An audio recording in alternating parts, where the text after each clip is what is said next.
Саламатсыздар ма оқушылар? Мен Абдыкалыкова Света Байеке қызы, биология мұғалімі. 10 класс биология сабағы. Бүгін қозғалыс бөлімін бастаймыз. Сабақтың тақырыбы көлденең жолақты бұлшықет ұлпаларының құрылысы, миофибрилла құрылымы. Бүгінгі сабақта сіздің білетініңіз көлденең жолақты бұлшықеттердің ультра құрылымы. Сіздің меңгеретініңіз көлденең жолақты бұлшықеттердің ультра құрылымын ажырату. Оқушылар, бұлшықет ұлпасының құрылысына қарай үшке бөлінетінін білесіздер. Бірыңғай салалы бұлшықет, көлденең жолақты бұлшықет және жүрек бұлшықеті. Көлденең жолақты бұлшықет көптеген функционалды бірліктерден тұрады. Оны сіз келесі бейне көріністен көре аласыз.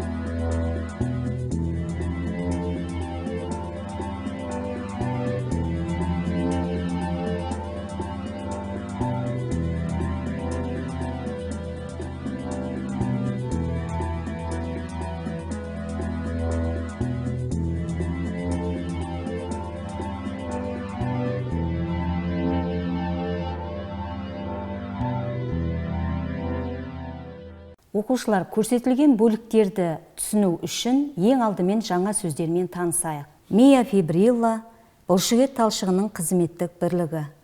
Саркомер миофибрилланың негізгі құрылымдық бірлігі.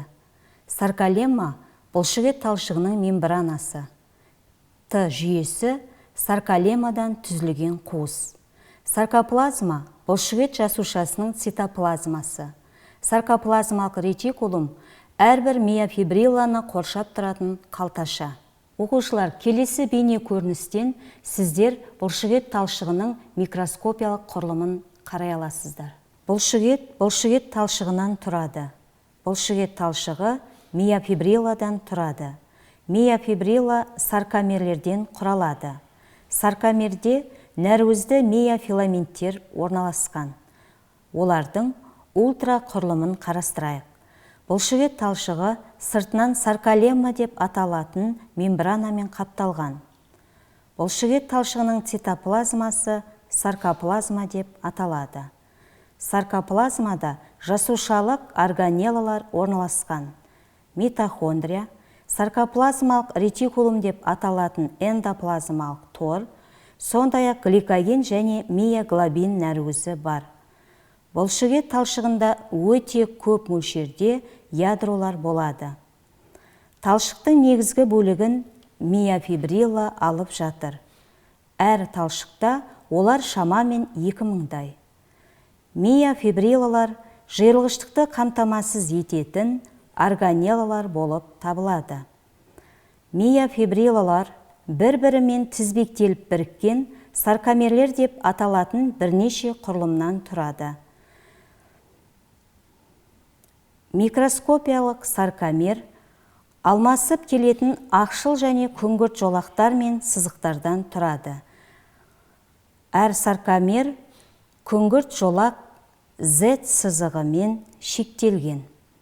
Z сызығы И дискінің ортасында орналасқан. И дискілердің ортасында күңгірт А дискісі орналасқан. А дискінің ортасында ақ жолақ H аймағы бар.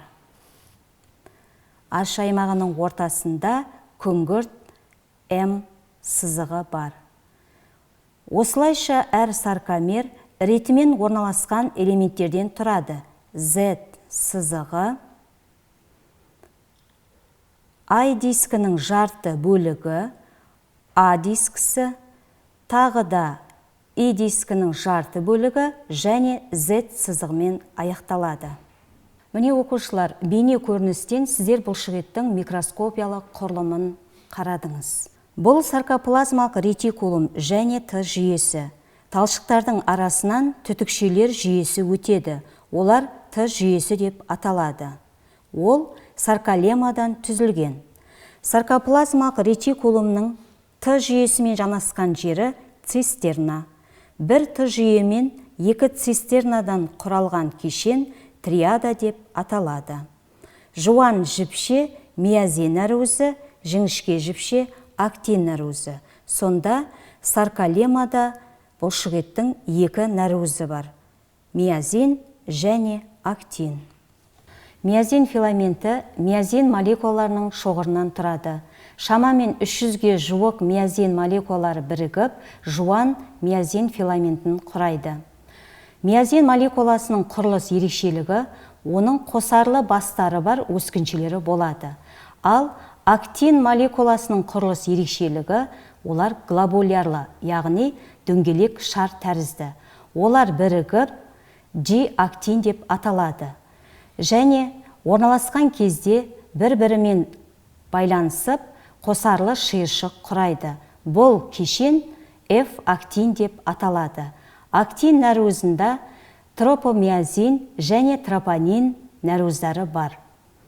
Бұлшықет талшығында актин мен миозиннен басқа нәруыздар да бар. Олар бұлшықет талшығының ішкі компоненттерін құруға қатысады. Миофибрилалар дискілерге бөлінеді. Сіз бейне көрініс арқылы дискілердің микроскопиялық бейнесін көрдіңіз. Енді сызба нұсқасын қарастырайық. Саркомердегі жуан филаменттер А дискілер деп аталады. Олар күңгірт болып көрінеді. Осы күңгірт жолақтардың арасындағы бөлімдерді И дискілер деп атайды. И дискілерде тек жіңішке актин миофиламенттері ғана болады. А дискінің ортасында М сызығы көрініп тұр. Оған миозинді миофибрилалар бекінеді. И дискісі Z сызығымен бөлінген. Z сызығы бір саркомер мен келесі саркомерді өзара бөліп тұрады. Және И дискінің орталығынан өтеді. Миофиламенттердің бір-бірімен жанаспаған бөлігі болады. Бұл H зонасы. Онда тек М сызығы бар. Оқушылар, бүгінгі сабағымызды мына сұрақтар арқылы бекітіп көрелік. Қаңқа бұлшықеттерінің қызметтік бірлігі дегеніміз не? Қаңқа бұлшықеттерінің қызметтік бірлігі бұлшықет талшығы, ал бұлшықет талшығын миофибрилалар құрайды. Екінші сұрақ. Миофибрила нәруыздарының құрылыс ерекшеліктері қандай? Миофибрила нәруыздары миозин және актин. Миозин қосарлы бастары бар нәруыз, ал актин глобулярлы шар тәрізді молекулалардан тұрады, және ол G-актин деп аталады. G-актиндердің толық кешені F-актин деп аталады. Үшінші сұрақ. А дискісінде миофиламенттердің бір-біріне жанаспаған бөлігінде тек миозин жіпшелері ғана орналасады. Бұл аймақ қалай аталады? Бұл аймақ H аймағы деп аталады. Оқушылар, бүгінгі меңгерген білімімізге сүйеніп, мына үлгідегі тапсырмаларды орындап көрейік. Бірінші, көлденең жолақты бұлшықет ұлпасының талшықтары қандай қабықпен қапталатынын атаңыз. Көлденең жолақты бұлшықет ұлпасының талшықтары сарколема деп аталатын қабықпен қапталған. Екінші, миофибрила неден тұратынын нақтылаңыз. Миофибрила саркомерлерден тұрады. Үшінші, басы бар жуан жіпше қалай аталады? Басы бар жуан жіпше миозин деп аталады. Келесі үлгідегі тапсырманы орындау үшін X, Y, Z әріптермен не көрсетілгеніне назар аударайық. Алдымен сурет бойынша берілген әріптердің атауларын еске түсіреміз. Олардың атауларының дұрыс реті қай нұсқада берілген? А, Б, С, Д нұсқаларының бірін таңдаймыз. X саркомер, Y актин жіптері, Z миозин жіптері. Дұрыс жауап В нұсқасы. Осымен сабағымыз аяқталды. Сау болыңыздар.